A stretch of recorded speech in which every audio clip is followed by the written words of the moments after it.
Hey there, fellow Defenders. This is Defenders TV Podcast, episode 160, all about Luke Cage, season 2, episode 4, I Get Physical. You think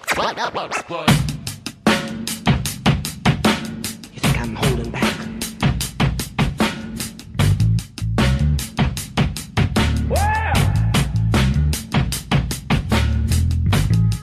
You think I'm holding back?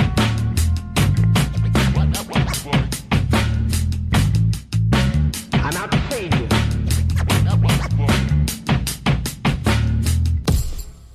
I love that sounds like Mariah Dillard in that opening theme that we have. And it isn't. It's a sample from a 1950s track that our wonderful composer, Mississippi MacDonald, used on this theme. Very cool. Yeah, very cool. But I don't get the Dillard. Oh, it's Mariah Stokes. Sorry. Yeah. Always the Stoke. Always. Welcome back, fellow Defenders. We're on episode 4 of our coverage of Luke Cage, season 2, I Get Physical. This is Defenders TV Podcast, episode 160. And I'm one of your hosts, Derek.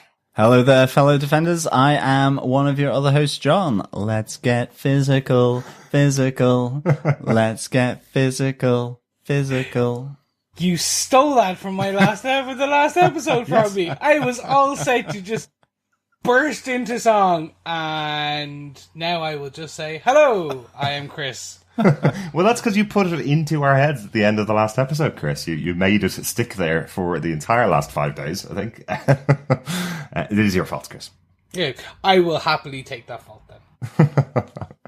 Oh, we're going to jump straight into our discussion all about episode 4 of Luke Cage. But if you haven't subscribed to the podcast yet, please pop on over to our website at defenderstvpodcast.com, where you can subscribe to any good or evil podcast catcher of your choice to subscribe to our podcast. And you can also leave a voicemail with your thoughts on any of the episodes so far or any of the future episodes. Just click on the send voicemail button to leave us 90 seconds of your thoughts about any of the episodes. Yes, and of course, as Mariah Dillard, aka Stokes, said in this episode, share the love, share the podcast. I don't know whether she said that. I know she said, it's Dillard, bitch. Well, she said that all right, but she did say share the love. She said it to Shades. There you go. See, we have it there before her. Yes, and if you're using Google Podcasts now, we are available there as well, which was released in Europe last week.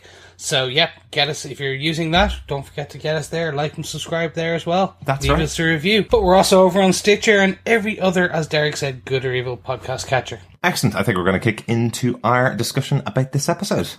First up, the episode was written by Matthew Lopes. Matthew Lopes is a former writer for WWE with SmackDown and Raw. He's written loads of episodes for that show. I think that's really cool. That is very cool. Isn't it? There was a little bit of a Royal Rumble going on at the start there. There certainly was, yeah, definitely. He's also written his own TV movie called Dive, and he worked as a writer's assistant on season 1 of Luke Cage. Has 2 full writing credits in this season. For season 2, he's done this episode and episode 11 of the season. So he has another one of the players that was in the background of the writer's room working with the writers last season, has moved up into the main head writer's room for this season. It's quite cool. Can you smell what Luke Cage is cooking? Woo! Exactly. This will be a Royal Rumble WWF WWE themed podcast from Possibly. now on. Possibly. When you're saying WWF, is that the Worldwide Fun for Wildlife nature. Federation? World Wrestling Federation, because that's how old I am. Well, let's move on. Matthew did a great job of this episode and has worked with the writers all the way through season 1. Great to see that he's got his move into main writer for season 2 of Luke Cage. The episode was directed by Salli Richardson-Whitfield, former actress who's been working in TV and movies since the early 90s. She's done some Marvel shows. She's directed an episode of Agents of S.H.I.E.L.D. and she is, at least for me, the first confirmed director for The Punisher season 2, because she directs episode 9 of that season. So she is now in the Marvel universe as a great director. That is pretty cool. Yeah, very cool. John, do you want to tell us what they gave us with your synopsis for the episode? Sure. Knocked down and bruised, Luke Cage struggles with his run-in with Bushmaster and the after effects of his argument with Claire Temple. As footage of his fight goes viral and spreads across the internet, Luke finds himself increasingly by himself as Claire looks for space and Bobby Fish has to leave to serve as a donor for his sick daughter.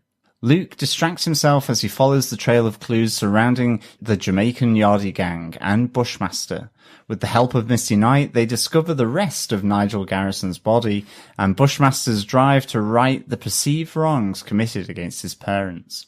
Meanwhile, Bushmaster comes face to face at Harlem's Paradise with Mariah Stokes and speaks of history, Harlem, and his ancestors' involvement in Harlem. Intrigued by their encounter, Shades follows him back to his restaurant to learn more, just as Ridenhour learns more from Darius Comanche Jones. After continuing his investigation at Tilda's shop, Luke returns to Pops alone, but an unexpected knock at the door further adds to Luke Cage's misery. And we'll have to wait to find out what that is for next time's episode. But an interesting ending to the episode. Once again, the correction from last season where we do have a cliffhanger at the end of each episode to push it on to the next episode. Another one that I was going, what's he being charged with? Really good. Well, let's kick off with our bullet point number 1. Chris, I think this is one for you because it's all about going viral on the internet. Our first point is D-Dubs gets some new footage. Yeah, I was a bit surprised. We see Bushmaster lay the smackdown on none other than Luke Cage. And we did hypothesize the last episode what Bushmaster, what John was doing against that TV, kind of when he was practicing back and forth. And we see it live in action now. He's goes toe to toe with Luke. D-Dubs sits there and records the whole thing and then gets a lovely soundbite from none other than Bushmaster himself. Yep. It was just a bit like, what? Because didn't we meet D-Dubs in season 1 where he was selling high-definition DVDs of the incident and high-definition DVDs of other fights that had gone on in New York? Wasn't that kind of his whole bit? So I know we talked about it in episode 1 that he's kind of become a little bit of a sidekick to Luke. He's based out of Pop's no longer barbershop, selling his wares and selling his t-shirts, but he's in it for the money. He's totally going to film this whole thing. He's been carrying around that equipment for weeks. Once again, uses the Harlem's Hero app to go and find Luke, so that he can maybe film some footage. Doesn't expect that he's going to get this footage of Luke getting laid out by Bushmaster. That move that he does, that backflip kick into Luke's face is just a superb kick. I loved how the fight continued there. You know, he gets punched down at the end of episode 3, but he's back up and he's like going, okay, maybe that was a lucky jab or something like that. Maybe he's got a knuckle duster, a rock in his fist or something like that. But that scissor kick was fantastic. And, you know, the sweeping of the feet, great. I absolutely loved that. I loved how Bushmaster sort of held that presence and then how he interacts with D-Dubs. Just really, really good, laying down his presence in Harlem. And of course, it doesn't go unnoticed. Obviously, Shades, because it goes viral, sees it. So does Tilda. A lot of people see this going on. With the exception of Thomas from the Brooklyn branch of the NYPD, he seemingly doesn't get to use the internet that often. Presumably too busy. He's maybe. out working. Exactly. Unlike Misty. Exactly. The Harlem PD do see it. I love Bailey's reaction where he's kind of going, but this is really funny to watch, like the guy who thinks he's unbeatable getting his ass kicked. Well, they're singing. I'm sure we'll see them doing shots in the next episode. Yeah, I mean, you've got Nadia singing like Jennifer Halliday, as Misty says. Bailey, they're singing all the Broadway tunes. They seem to be having a lot of fun in Harlem PD this week, don't they? They certainly do. Like, we've run out of work to do. Let's just sit on YouTube for a couple of hours and watch videos. So, bringing it back to D-Dub slightly, he sold the rights for the video to Sports Network. I'm assuming Luke gets royalties. Luke's in financial trouble. Is D-Dub just pocketing all this? Is it like kind of an escrow fund? I'm a bit like, I'm sure you're sharing the wealth, or Luke doesn't understand the sharing of how the money comes in. I think D-Dub seems to feel that since he filmed it, it's his footage and he owns all the rights, because he did say an exclusive deal, didn't he, with SportsCenter or with the Sports Network. Yeah. So I think he feels it's all his. None of it's Luke, even though he took a pounding for that video, you know? And he does, like, I was happy to see the pounding he takes wasn't just shook off, if you want to put it that way. Yeah, exactly. Like, this continues throughout the episode, the concussion, and it's good, because we talked about how Luke Cage, basically, he was on the rise, he had to have the fall. So we can see the fall happening here. He's stronger, he's more powerful, his support structure, D-dubs, other people, Claire, are leaving, so he's losing that, and he's discovering that, yes, he's more powerful, he's more indestructible, he's the unstoppable Luke Cage, he's incredible, he's any other word or verb that we want to use to describe him. Well, ones that aren't copyrighted by Spider-Man anyway. Of course, but I was going indestructible, incredible, the astonishing, incredible Hulk. Yes. Yeah. I mean, yeah, I agree. I really liked seeing his fragility of Luke Cage. As you say, like, D-Dubs is kind of making the book out of him rather than Luke Cage making the book with Heroes for Hire. You've got Claire effectively not answering her phone when Luke immediately after getting back to Pop's Barbers tries to call her because, he's spitting blood. And she doesn't answer. And then we see that her mum has put the apartment up to sublet. Yeah. And all these kind of structures, as you say, Chris, just gradually sort of fading into the background and leaving sort of Luke Cage as this lonely rock, this island all alone. I really liked seeing that. I liked seeing Luke having to deal with everything on his own. Even Bobby Fish at the end has to head on over to like the other side of the country so that he can help his sort of long lost or estranged daughter as well for the donor for the kidney. Yeah. I really kind of enjoyed seeing this, and it's only really Misty that he still is kind of connected to, and even with Misty, she certainly is not allowing him in, so to speak. I love that "oh hell no" that she does in the car when he kind of, he's kind of feeling for a place to lay his head really on the sofa in the spare bedroom, and she's like, "Oh hell no!" So well delivered. I just really liked it, and even at the end when he says he'll walk home, and she goes, "You take your sports bag. That's no excuse for you to come round to mine to come and collect it afterwards." Just so good. I love Misty in this. But there is a granny who suggested some coffee. Just saying. Oh my I don't think he's going to move into that place, I must say.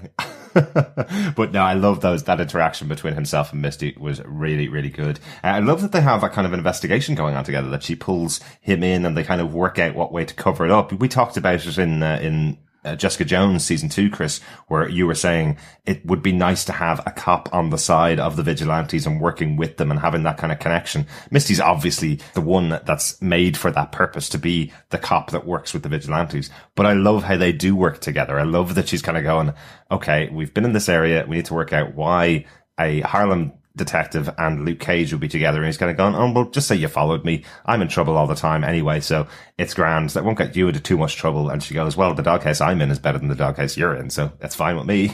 Good little interaction between the two, and again, leading to the idea that they will be working together outside of the police department when eventually Misty possibly becomes a PI in the future. So that's kind of where I was excited, but also, oh, this is going to end badly. She's bending a lot of rules here. Yeah, big So time. the question I have is, will she still be a cop at the end of this season? Like, do we think that the move to PI will happen sooner, or will they actually break with kind of the comics tradition, which is not unheard of, and she will remain a police officer, but like special people unit, where her job is liaison to, like, Everett Coulson, but for the NYPD. Right. I would say she is going to be a daughter of the dragon. Well, yeah. Because I agree, like, she's completely bending the rules. Ridenhour has got literally no time for her. It's only because she is the Private Ryan of the NYPD, it would seem. He's really not putting any effort into bringing her back into NYPD at all. Like, what does he say to her? Basically, you know, if you're doing some moonlighting and you're looking at these cases on your own, don't bother to turn up, or you might as well not turn up. So, like, I think that relationship is completely gone, and I'm just waiting for him to find out that she is moonlighting. Now, she's still being careful in that regards, because she does say, how am I going to explain how Misty Knight, Detective Misty Knight, and Luke Cage turned up at this warehouse in Brooklyn and found a decapitated body? And, you know, long gone but not forgotten, Nigel Garrison. Poor there he is Nigel. again. He's, to be honest, he's been in all 4 episodes so far. That's true. I'm sure we'll see his fingers probably in episode 5. Well, doesn't Shade have his head at the moment? Yeah, so Somewhere. that's going to pop up again. So in fairness, he's done pretty well. Yep.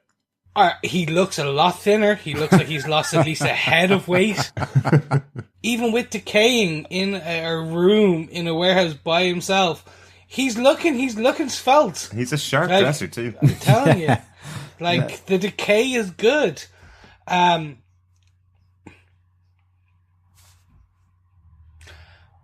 I was just going to say, just to back up what John said, the probable cause bit was nice. It's kind of like, oh, what about probable cause? Oh, do you hear that? I definitely do. Bam. Yeah. They're skirting the rules, but... She's they're- playing smart. Yeah, She exactly. is playing smart, in fairness.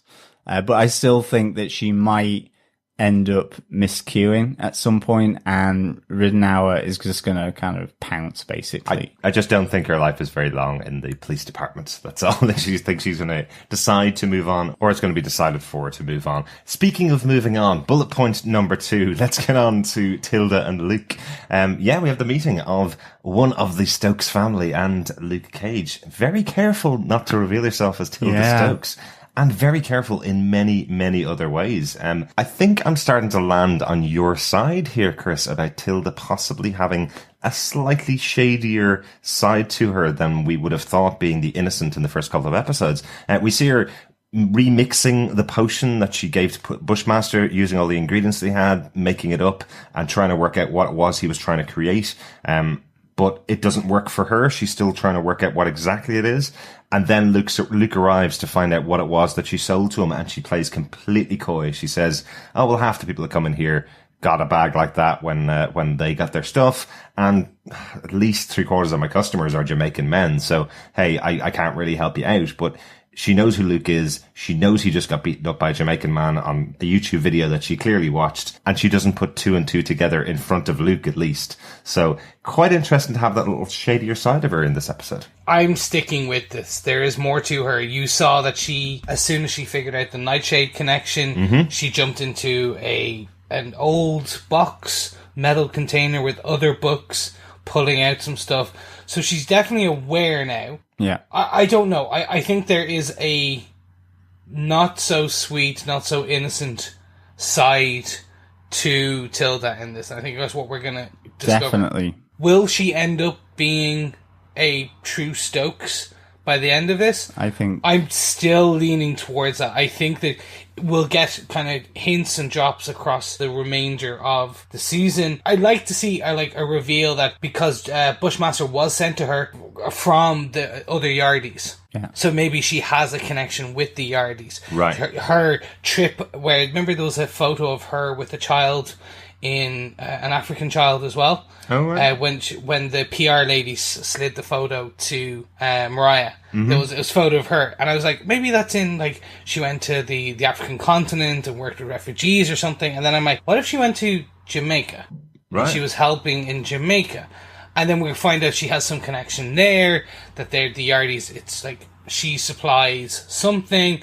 So, and it turns out she's not the innocent. Yeah. And I think that then you have that whole the apple doesn't fall far from the tree storyline against Stokes versus MacGyver. There were definitely moments in the scene with Tilda and Luke where she was kind of playing that role that Stephanie played, that Mariah had trained her into in the first episode, where she was talking about, find their weaknesses and play on it. So she's touching Luke's skin, finding out the weaknesses that he has and talking to him very playfully to begin with, and towards the end kind of thing, he's playing back with it. He's definitely taking the cues from her that there's something going on between the two of them. One day after he's been kicked out by Claire, oh well, I guess he wasn't smarting as long as I thought he was going to be smarting.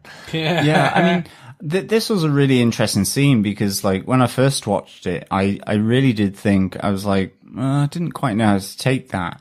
But then all of a sudden, when I watched it again, it was like, it really just hit on me how managed she was being, how sort of reserved. She knew exactly what she was saying.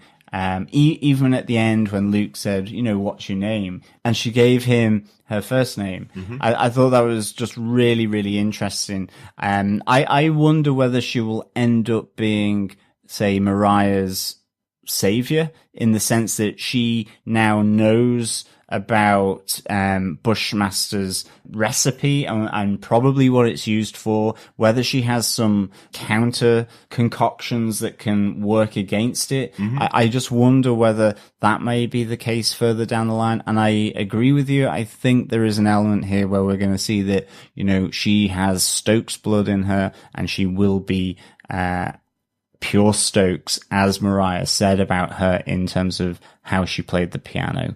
Leopard doesn't change its spots, or the apple doesn't fall too far from the tree. That idea that really she is in this game as much as Mariah, because it's something that makes her feel alive or something like that. So I really enjoyed this scene in the end between Luke and Tilda, just because of how kind of restrained it was. Both trying to find something out about one another, but it really being sort of a game of chess between the two of them. Really cool. Mm-hmm. I have an idea.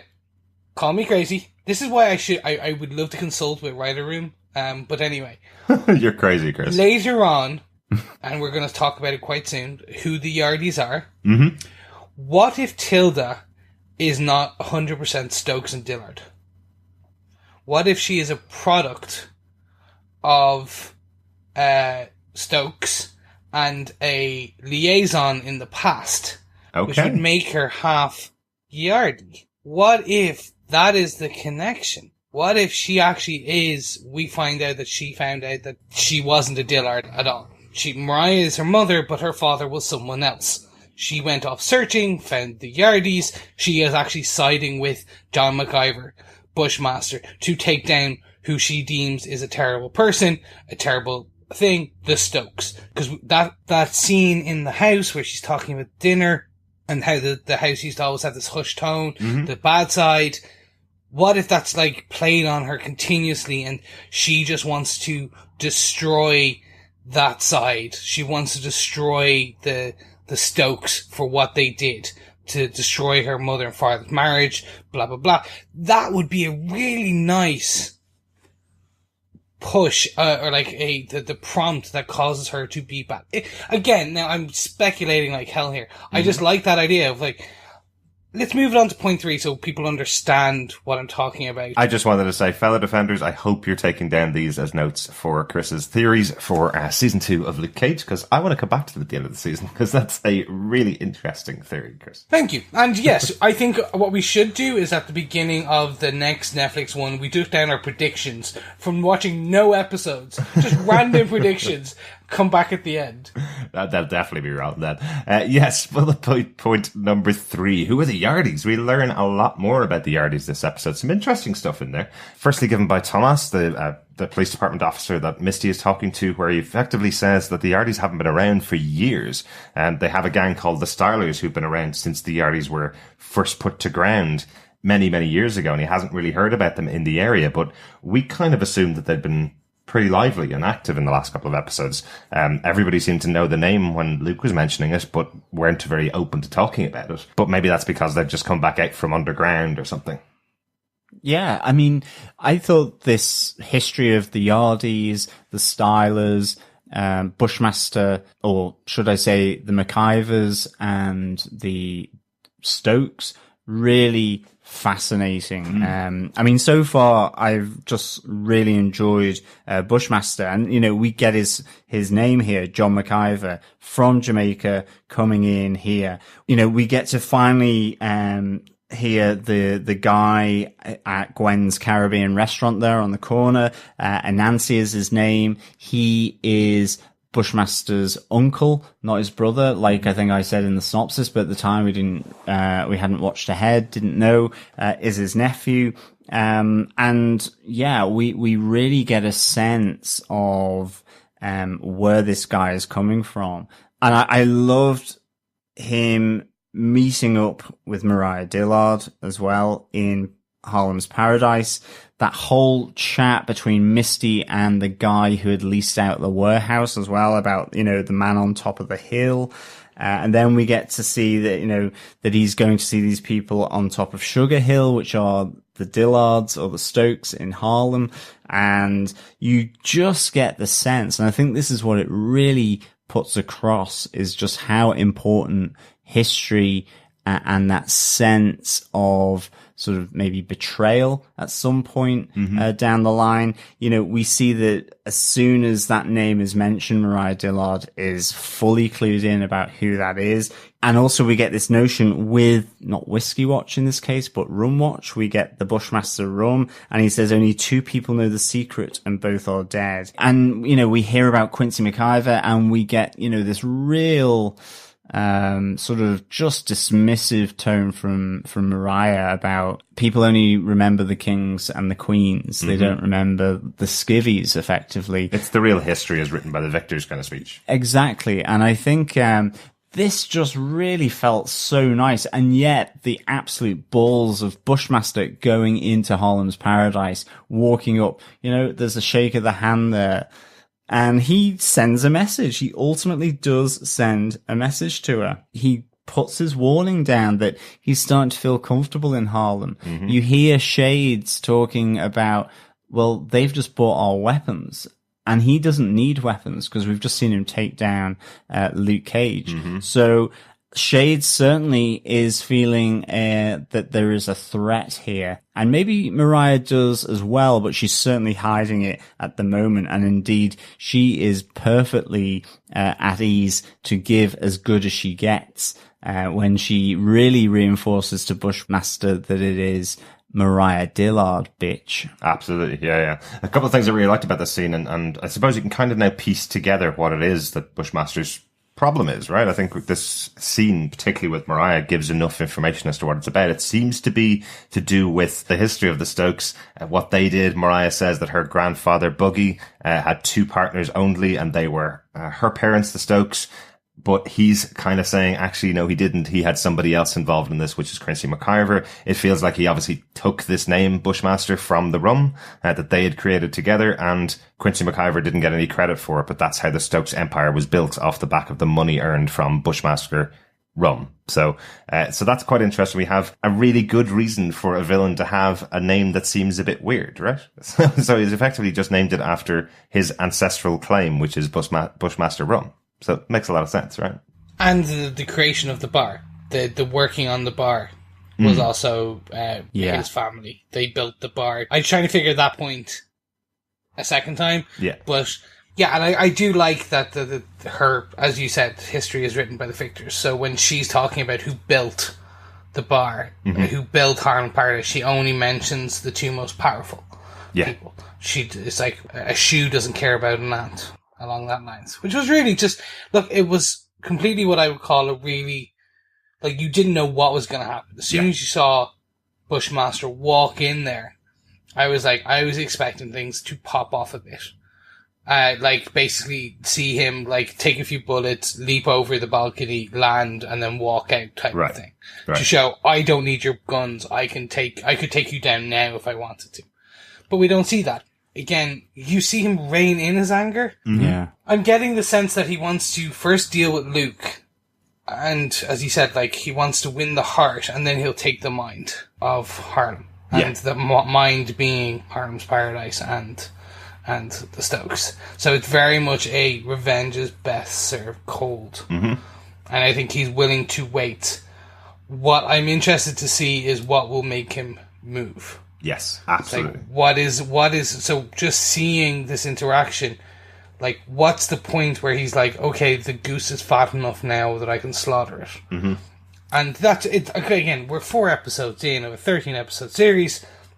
I know they're going to build that up, but it's whetted my appetite, I think is the best way of putting it. Definitely, and I do love the point that effectively Mariah is saying that she could just walk away right now. They're saying they have enough money to walk away right now, so if he doesn't take his opportunity to truly take her down, she could actually walk away with it and just leave it behind her. I don't think that's going to happen, though. Yeah, or so she thinks. I mean, I think that we're kind of told that he gave her more than the 20 million that was required. Mm-hmm. And we hear Bushmaster saying, I want her to be fat when she goes to the slaughter, as you say, Chris. And at the end of the day, we see here Mariah Dillard and Piranha celebrating very early on in the morning this 350 million on paper. I think Shades is the one who's beginning to piece certain aspects of this together. Mm-hmm. He's being very distrustful. You know, what does he say? You know, unless I've got it in my hands, unless I can feel it and touch it, I don't believe we've got this 350 million that's on paper. We have Comanche saying ultimately that this guy is someone that moves fast. You know, do you really know that you're not getting hoodwinked here? And is he connected to Bushmaster in any way? Is this all a big setup in some way? So I think Bushmaster will move when he can destroy an empire. And I think that's his intention, is to destroy the empire. It may not even be to kill Mariah Dillard. It could be that she is destroyed as a person, both Absolutely. In terms as a councilwoman, in terms of her wealth, in terms of her reputation, which is partly criminal as well. And, you know, what is it? Shades does say he is coming for someone, and I don't think that person is Harlem. He's coming for you. I mean, Shades actually says this to Mariah Dillard, that he feels that Bushmaster is coming for her and not Luke Cage, as it looks at the moment. And we get Bushmaster really laying it on. I mean, that interaction in Harlem's Paradise was just so great. It was so layered in terms of just that immediate scene between Mariah and John McIver, but also just because you've had that history layered in as well. You know, you see Mariah looking into an old scrapbook. You see these old adverts for Bushmaster rum. And you really get a sense that there's a lot of history between these two, even with Bushmaster talking about the Talking Blues being the ancestors giving their history and keeping that going. Great. And, you know, Mariah Dillard is absolutely dismissive of that. She goes, I can't hear it.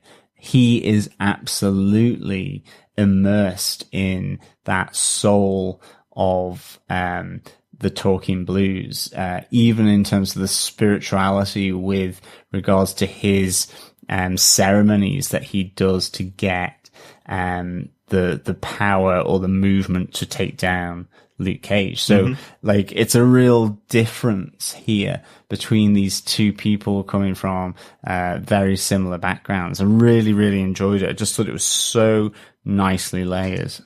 There's really something cool when you see Mariah go up against anybody of a similar intellect who's just got a great way with her words and a great way to act, and sometimes just strikes out like a snake, like that moment when she's being called Stokes once again. I think that's absolutely fantastically played.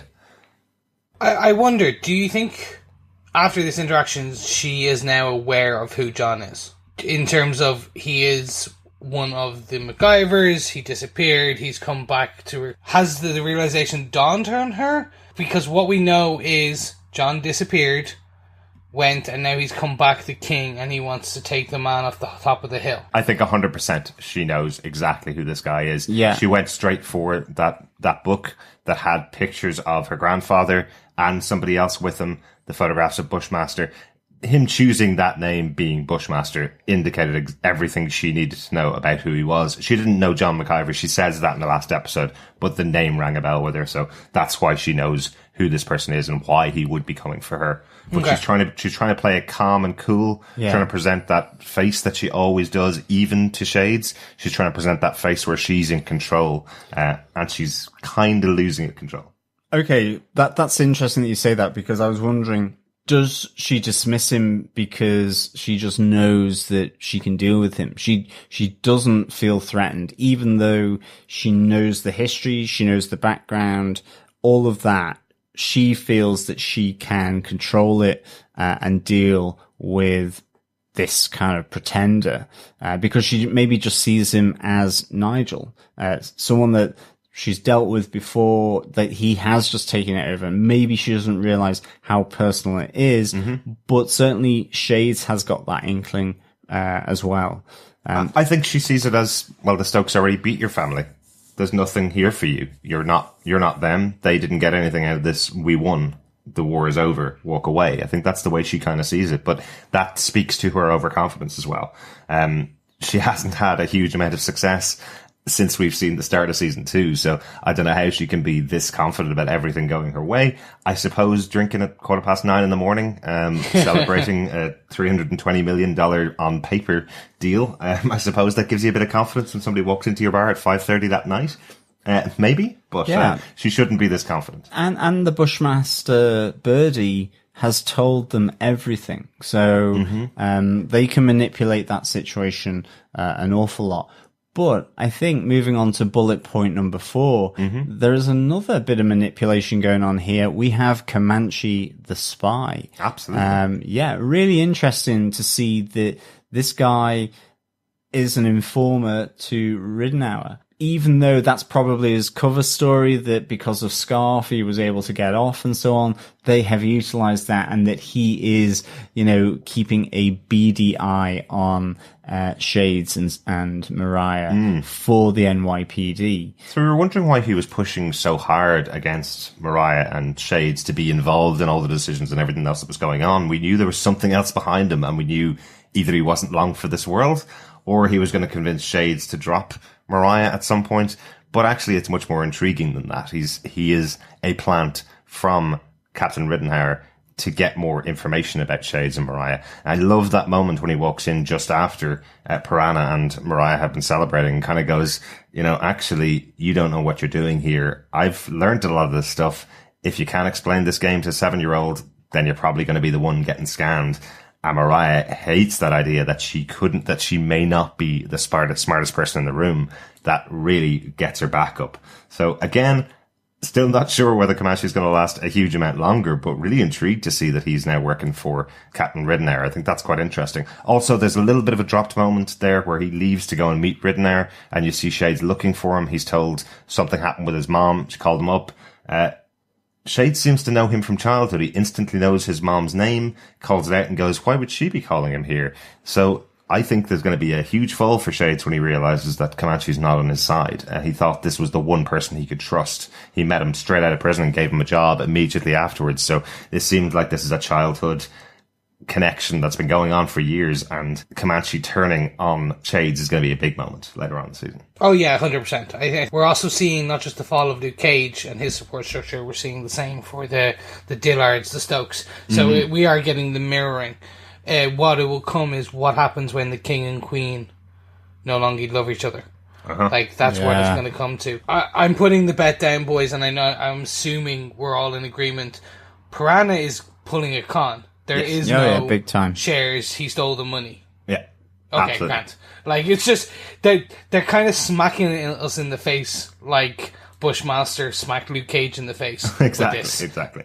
They're doing a double backflip and kicking us in the face this time. Yeah. I'm also wondering whether this was all just a setup from Bushmaster, whether Piranha is working for Bushmaster, and that's how he got the in on the deal and how he knows everything that's going on, and why he doesn't take Mariah and Shades down at this very moment when they're as susceptible to him walking in to their place of business. Why he can't just take them out there is because he wants to see them fall. He wants to see her think she's the smartest person in the room. She could walk away from this with $1 billion. No way, I'm taking everything. I kind of like that idea. Yeah. The one interesting bit we saw was that she put up the bar as collateral.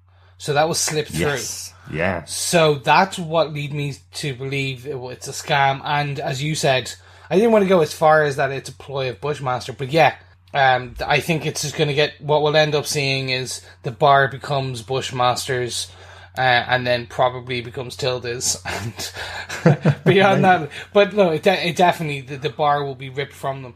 The question I have is... We're getting all this so soon. Typically with these series, we've got a kind of 2 or 3 act structure for this series. So we usually have like the beginning, the middle, and then the end. I know that sounds quite logical. That's what we'll have in every single show, Chris, I promise. Yes, I know. It will happen in this season as well. Yeah, they're going to have a beginning, a middle, and an end. No, what I mean is they're giving us a lot of information, a lot of story beats up front. So, similar to the Cottonmouth Diamondback, what is going to happen? Because, like, there was a set point where the whole tone of, and the whole storyline shifted. The fact that we're getting a lot of this so early leads me to believe potentially we're going to have a similar shifting. Right. So, what I have yet to see is where that shift could be going and how quickly the shift can be happening. So, are we going to get 7 episodes? 8 episodes where we have the storyline, it all flips, and then the final 5 episodes is something else. Maybe there is another possibility, Chris. We're completely wrong in all of our predictions, and this is a much different story as the season goes on. That's the other option. No, we're too good. It's not like we literally are some of the best investigatory Netflix series journalists in the world. Maybe. What I do think, though, is this is probably the most exposition-heavy episode that we've had. 3 episodes in, we've only now learnt about who Bushmaster is, where he's from, what's possibly the connection with Mariah. And I don't think we learned a huge amount of that in the first 3 episodes. So this episode was the one where it went, okay, slow it down a second. We've had loads of big stuff happen in the first 3 episodes.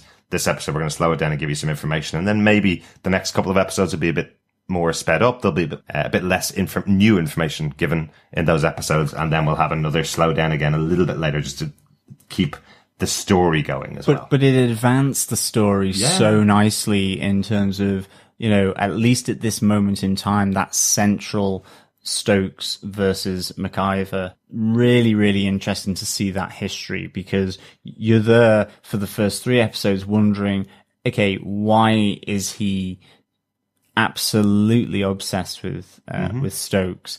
And I thought that was really, really good. I think the interesting thing, at least for this point as well, from my side is, you know, Comanche the spy, is he just a side note where it's going to be this falling out between him and Shades? Is that all that's going to be? Or will it play in another or different way with the NYPD being involved? Because obviously they're still after Mariah Dillard as well. So maybe ultimately this becomes the absolute fall from grace of Mariah Dillard. But what I mean is, you know, it's not going to be about death. It's going to be about a person and her absolute being crushed to the point where she has absolutely nothing. It could be because Tilda betrays her, you know, as has been speculated, along with the loss of her money, a loss of Harlem,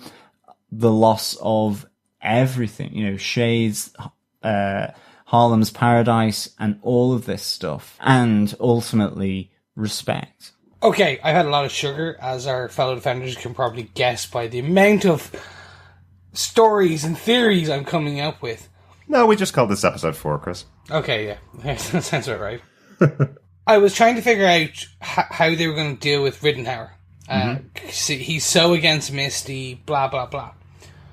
What if Shades and Mariah deal with Comanche and Ridenhour?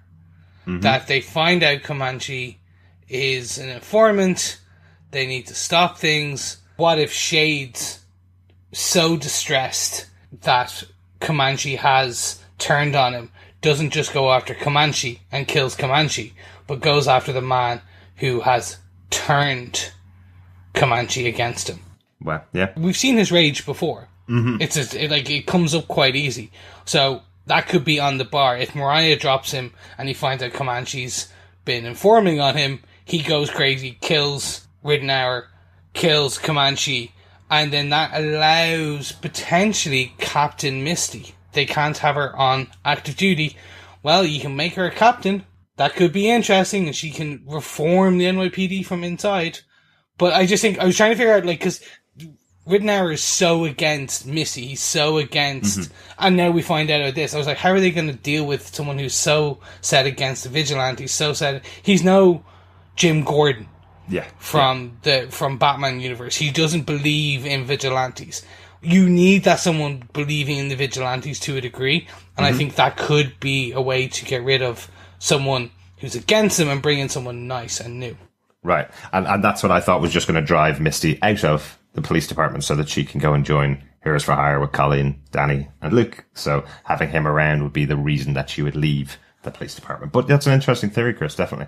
Let's get on to our final bullet point. Very short one, really, here, just because it's such a fantastic moment. I wanted to call it out as its main bullet point. We call this, there are people that run from the fire and people that run into it, because I thought this was beautifully done. Danny and Colleen have arranged to create Misty's arm for her.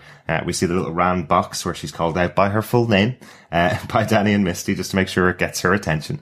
And they tell her that they really respect her, and when she's ready, they will have her new arm ready for her. I just like the moment. I like how Simone Missick plays this part where she's had the kind of heart on the floor moment with Colleen. She's had that moment where she's pitied herself.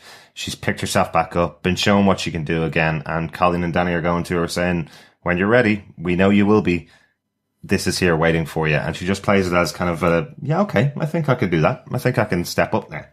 Yeah, so cool. I loved, soon as I saw the little Rand insignia, it was just so cool seeing that kind of initial drawing of the arm that hopefully she's going to slot on in there, and she's going to be like bionic Misty Knight.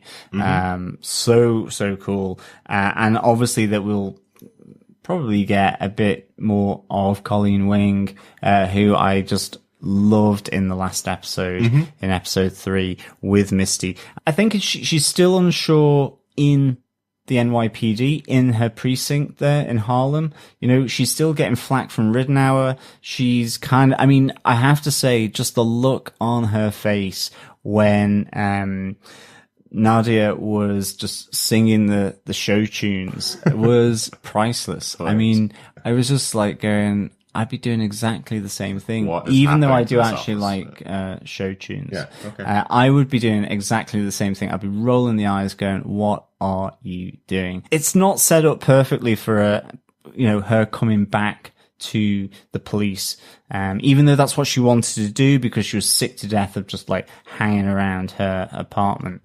But you get the sense that she's beginning to realize maybe there is something bigger than the NYPD, that she can probably get her 75% worth of salary tax-free and do the kind of stuff that she likes to do, which is this PI, the detective, the investigative work. And this is the hope and opportunity that I saw in this letter, along with, as you say, just the great phrasing from Colleen and Danny. Really, really cool. And it's one of those cool moments for this series. I know it's Luke Cage, but Misty Knight gets her bionic arm. Very, very cool. Yeah. Given, Luke Cage, Heroes for Hire, Daughters of the Dragon, Power Man, all that group that are together in the comics, know one another, ping off one another, just really cool. Yeah, I really enjoyed this. I was a bit put out by the simplicity of the design. Initial sketch, I reckon. Yeah, very initial. That's something I would draw. I'd love to see some little, like, notes kind of going, little gun attached here, or reinforced steel, or... I was expecting something more high-tech, something more kind of, like, I don't know. So you wanted Misty to receive 5 big boxes of a technical dossier on how they're going to create the arm. No. I do know what you mean, actually, Chris. Yeah. It was a little kind of... like child's drawing on a graph paper. I couldn't draw something like that. No, I now, couldn't to be either, honest. but... I think it's the intent. I don't think it's supposed to tell her exactly how this thing's going to work. It's to say, just remember, Rand Industries can provide you something like this. We have a huge organization. Hey, Misty, here you go. It's here for you when you're ready to come to us. It's not about... these are all the wonderful things to do. They're going to have that cue moment with her, hopefully, like in James Bond, where she comes, puts her arm on, they go, and now look at the cool stuff that it can do. This isn't just a bionic arm. I know, but it did look a bit like Fisher-Price's My First Bionic Arm. No, but in all seriousness, I was just hoping, like, they spent some of the special effects budget, and maybe when she opened the card, it flickered to life, and you got a bit of an Avengers Star kind of hologram kind of piece. Like, I don't know, something, it's just like you're introducing advanced technology into it, and it's drawn on graphing paper. I was like, okay, just even give me scribbles where it's like reinforced vibranium. It could have been the perfect Easter egg for vibranium. Reinforced vibranium arm. This was a drawing to say, when you're ready, contact us. That's all it was. And I think it works much better emotionally that's what it is here, rather than having to pause the moment to try and work out exactly what it says around the drawing for us nerds. Yeah, and Rand Corp doesn't want to lose its IP. Exactly. Sure. You know, they're not going to give full technical readouts of a bionic arm. To the postman, yeah.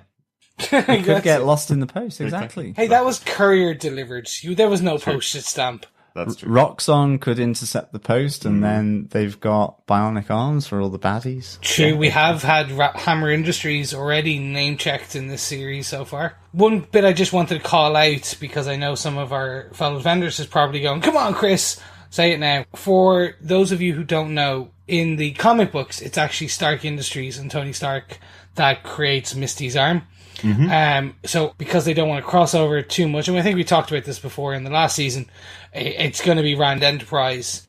Yeah. It'll be interesting to see when they have Rand Enterprise, the R&D department, the high-tech lab. That's going to be cool, because when you see Tony Stark, you think Iron Man, you think bionics, you think high-tech. What we know of Iron Fist, we've yet to see a high-tech wing, an R&D department, in terms of high-tech electronics type of thing. So right. I'd be interested to see that. But just a little Easter egg for our fellow defenders who are interested in the origin of Misty's arm. Yeah, and I mean, Stark is an arms dealer, so you don't really want that amoral kind of person being involved in, like, Misty Knight's rehabilitation. And Rand Enterprises make arms. I like it. Yeah, exactly. Yeah, exactly. I like it. Very good. Very good. One other hero that runs towards the fire, rather than running away from it. Just that moment, just to call it out, Bobby Fish talking at the end to Luke about the fact that he's going to go and save his daughter by giving her a kidney transplant because he's able to be a donor.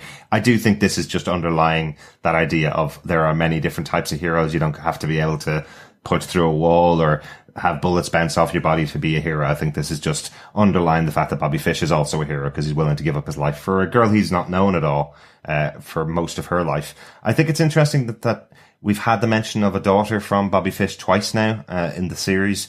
One when he talks to Claire saying having a daughter was punishment for being a wild guy when he was a young man.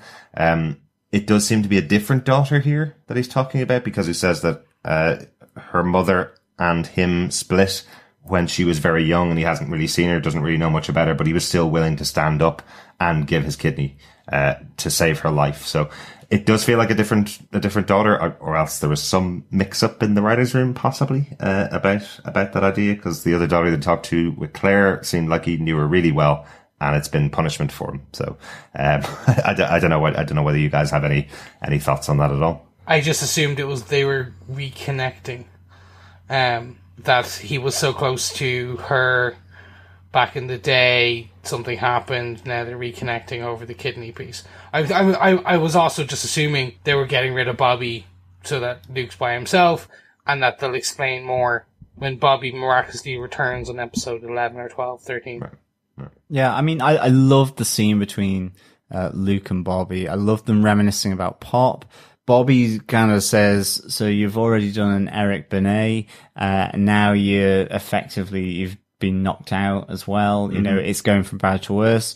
You know, he says, do you want the good news or the bad news? Ultimately, even though it's not about Luke, it ends up being bad news for Luke. And of course, that misery is compounded then where he gets served these papers right at the end. And it really shows Luke very much alone.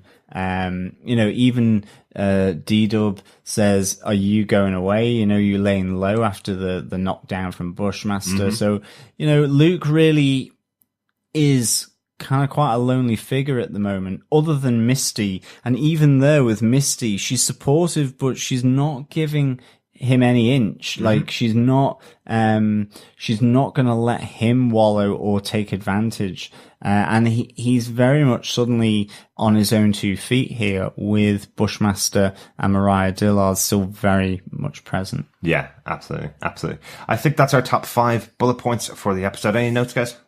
We get the line "dead frozen in ice" in this episode. Obviously a nice kind of nod to a certain winged captain in blue. We usually get the green guy, the guy in the iron suit, the guy with the hammer nods. I'm assuming that's what this was. This was a nod to Captain America.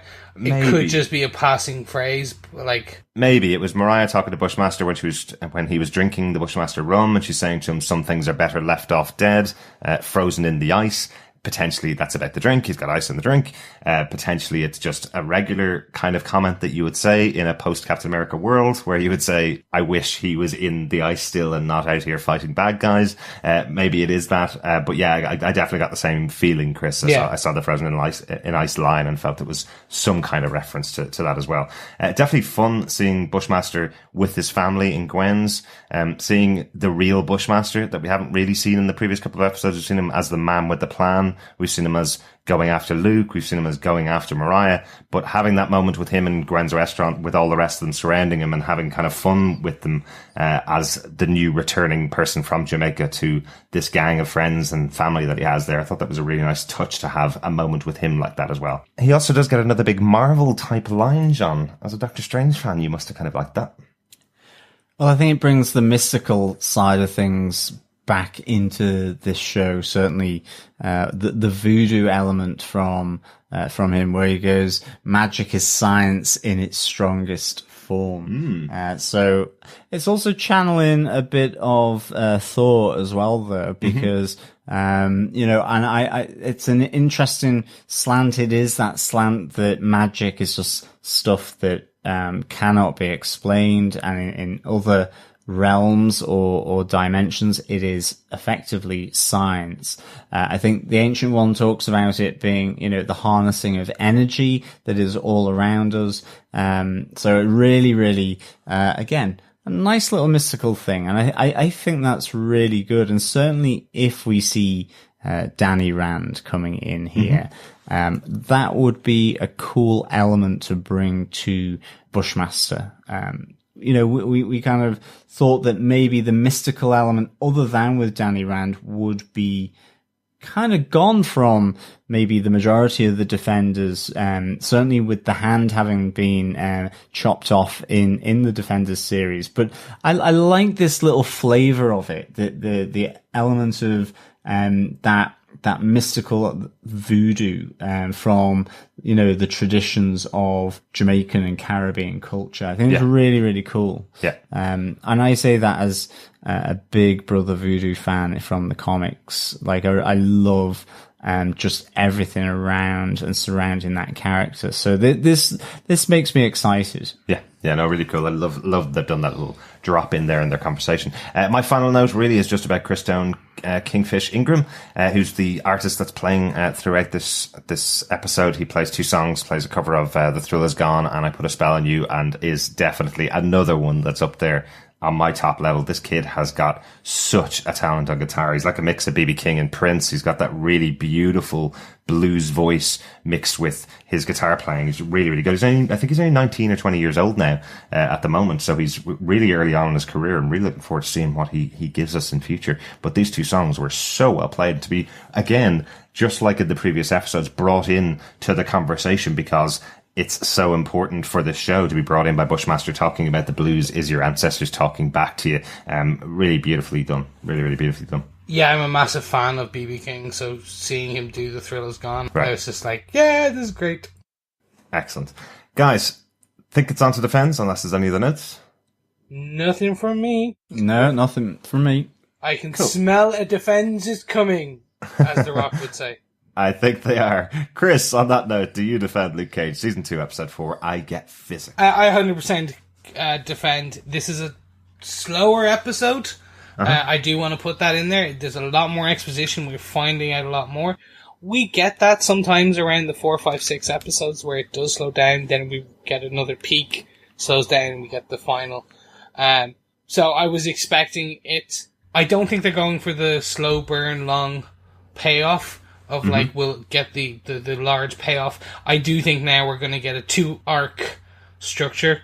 They're explaining a lot. They're ramping a lot quickly. Like if you think about it in season 1, when we found out Scarf was a snitch for the bad guys, we see that in episode 4 now. We learn about Comanche in episode 4 now. Like I'm like, we didn't learn that till like what 8, 9 in season 1 about Scarf. So they're burning plot points quite quickly, so that does lead me to believe we're gonna get a 2-act piece. I'm fine with that. Like, speed up the pace slightly if you're gonna continue to burn this parts out, because I want to find out who is this season's Diamondback. Because coming into this, I thought this was going to be Bushmaster is the central villain, Mariah is the secondary villain, and I don't know how you're going to change this. And that's the part. I don't know. I have all these theories. I have these wild kind of guesses. Probably none of them are going to be true. I want to know what's happening. I want this storyline badly. I like this. I'm really enjoying this. That's why I defend it. I'm saying it's slightly slower than the other episodes. I'm saying it's potentially going to go too quickly if they continue at this pace, and the remaining episodes may be lackluster, but I want to know more. So that is why I give it a defense. I'm hungry for the snapper, if you will, as we get in the Jamaican restaurants. Nice. John, do you defend this episode of Luke Cage? Episode 4, I Get Physical. Yes, I do defend Let's Get Physical by Olivia Newton-John. Sorry, no, I also defend I Get Physical, episode 4 of Luke Cage. I give this 4 Shabba ranks and a Macho Man Randy Savage out of 5. Just to chuck everything out the window. Definitely, it was a bit slower this episode, but I really enjoyed the exposition around Bushmaster, his family, the McIvers, and the Stokes, and obviously then with Mariah Dillard. I'm loving that Shades is getting that distrustful look even more in his eyes, and I really enjoyed Simone Missick's performance here as the support to an increasingly isolated looking figure of Luke Cage. And I've really enjoyed that they've taken Luke Cage to that place. Seeing, people for various different reasons with, Bobby Fish, leaving to help his long lost daughter. Pops went in season 1, Claire because of things that he has done, D-Dub because he is wanting to make money and branch out. We saw that in episode 1. So I really enjoyed seeing this isolated looking figure. And I thought Simone Missick being his kind of one pillar of support, but still not giving into his charm. I really enjoyed that. And of course, for her to get that envelope with the card and the plans for this replacement arm from Danny Rand and Colleen. Really, really cool moment in this episode. Absolutely loved that. And of course, then, there's a bit more intrigue there. What is Comanche up to? What is Piranha up to? How is this going to play out? Is this simply just going to be kind of a traditional mob thing, or is it about complete destruction, degradation of Mariah and her name? That I think is going to happen. Love the Bushmaster rum. Love that moment in Harlem's Paradise where the two of them, these two titans, come together, where you have Christo and Kingfish Ingram playing his music. Mm-hmm. Again, really nicely shot, written, and acted with great music playing. So, absolutely do defend this episode of Luke Cage.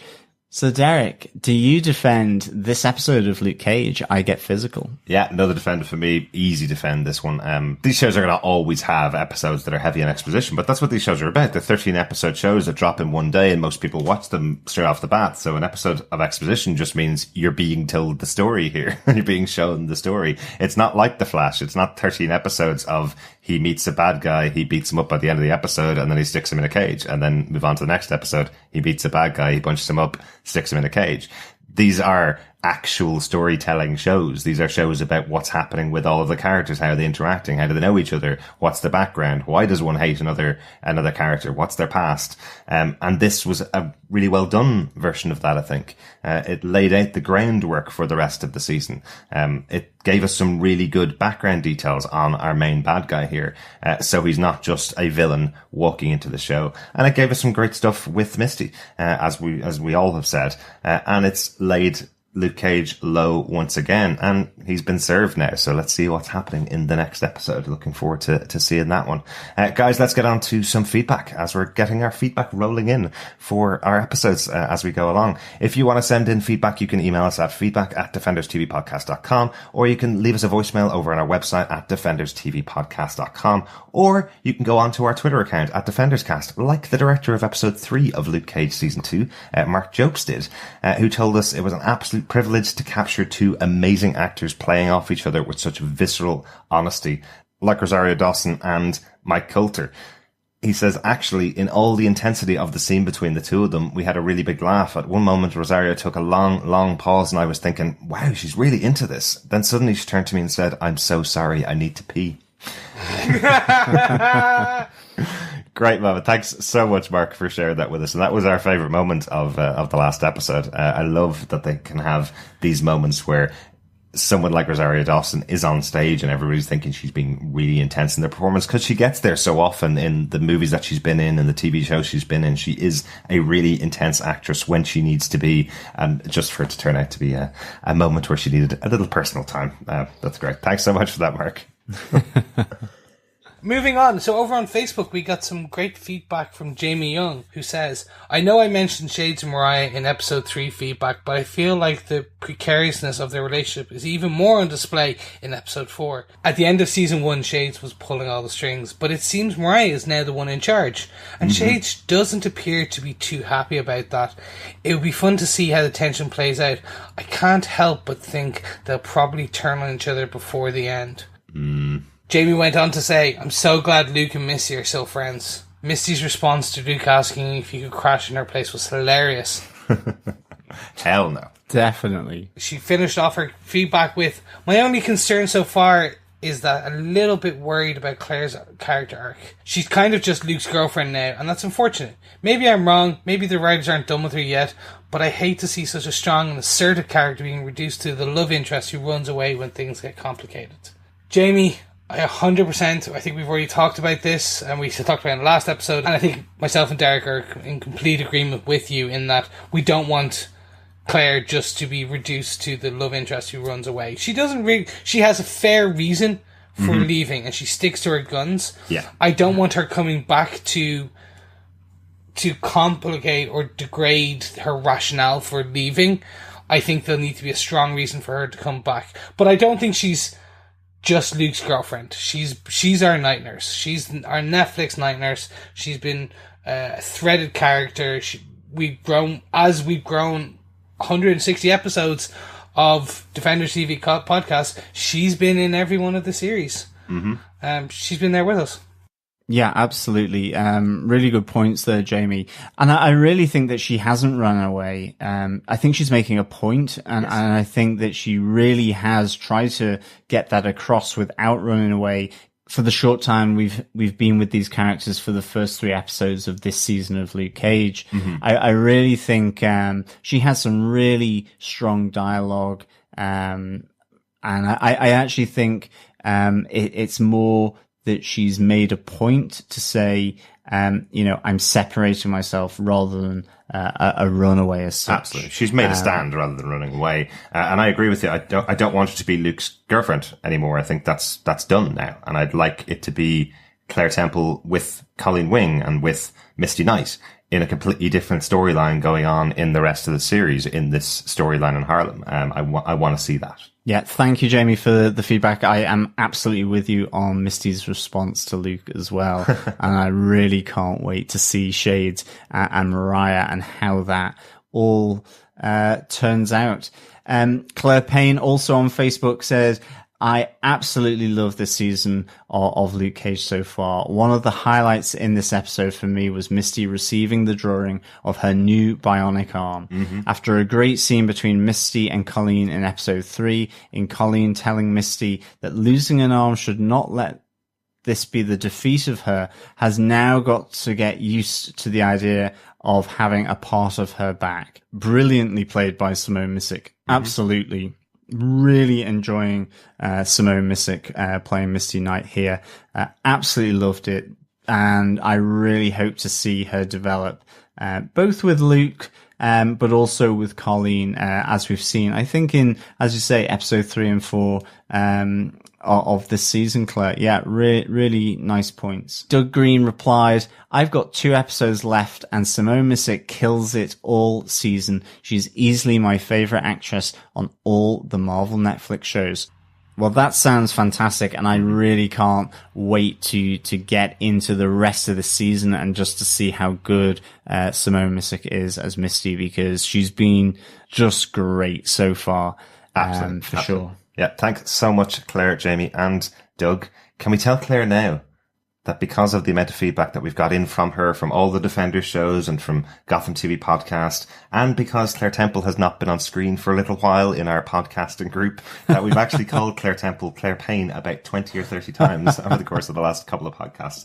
Thanks very much, Claire, for your feedback, and thanks to everybody that sent in their feedback. If you want to pop in feedback to us, as I mentioned, just email us at feedback@defenderstvpodcast.com. So we have some more voicemail feedback from Ryan about episode 4 of Luke Cage. Hey guys, how you doing? Ryan here. My review for episode 4. Really liking this. I'm liking the fact that Mariah doesn't seem to be worried at all about this investment that she's put a lot of money into. If that was me, I'd be very suspicious. A bit like Shade said, if you can't touch it, it's not real. So let's see what happens there. Several warnings from people, and I too seem to think it might be a scam or something will go wrong. When you hear offshores, accounts and money being moved from here to there, it normally goes wrong, so we'll see what happens. I like the conversation that Luke and Bobby had. Bobby obviously might not see him for the rest of the season now, but I do like the fact that he's gone off somewhere else and they're not going to kill him off, because I think Luke needs that relationship in his life. If he hasn't got it with his father, and he definitely hasn't got Pops anymore, he needs someone to tell him straight, like he did when he said, you Eric Bernay, the situation with Claire.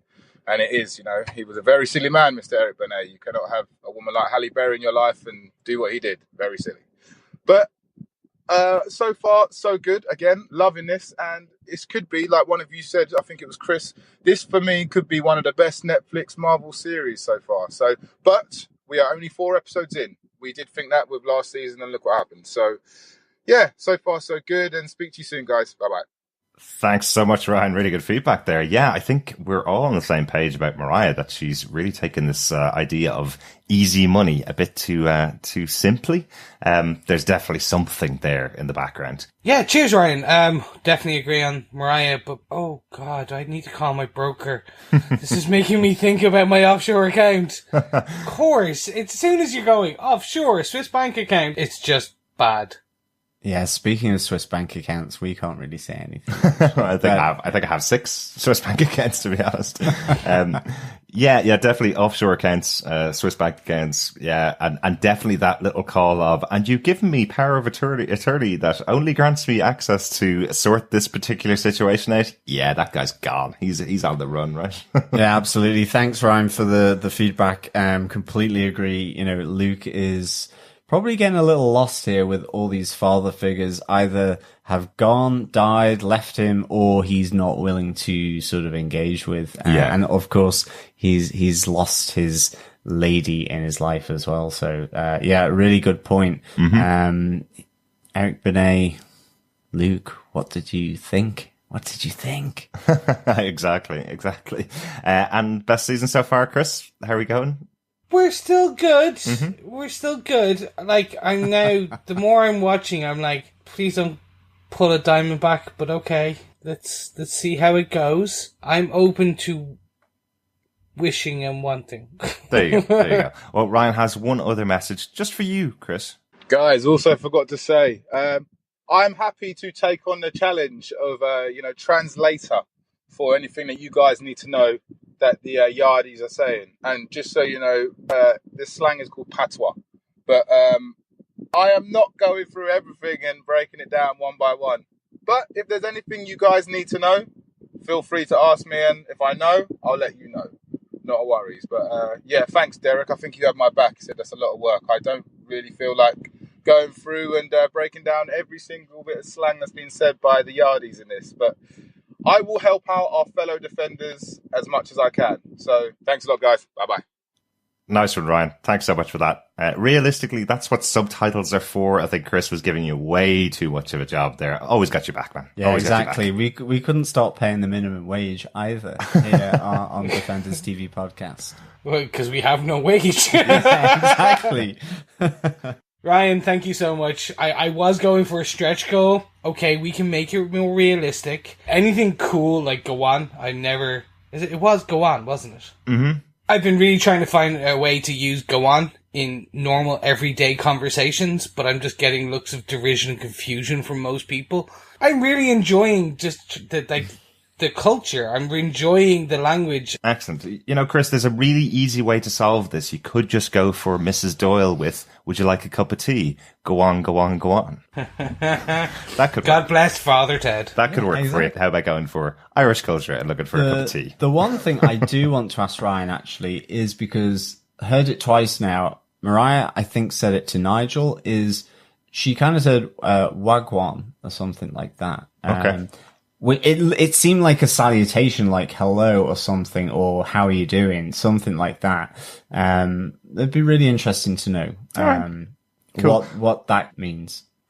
Cool. Well, again, thanks so much, Ryan. I'm loving your feedback. Voicemail. If anybody else wants to leave us a voicemail, come over to the website, defenderstvpodcast.com. Just click the send voicemail button and leave us a voicemail of up to 90 seconds of your thoughts, or 2 voicemails of 90 seconds each, and we'll stitch them together for the podcast.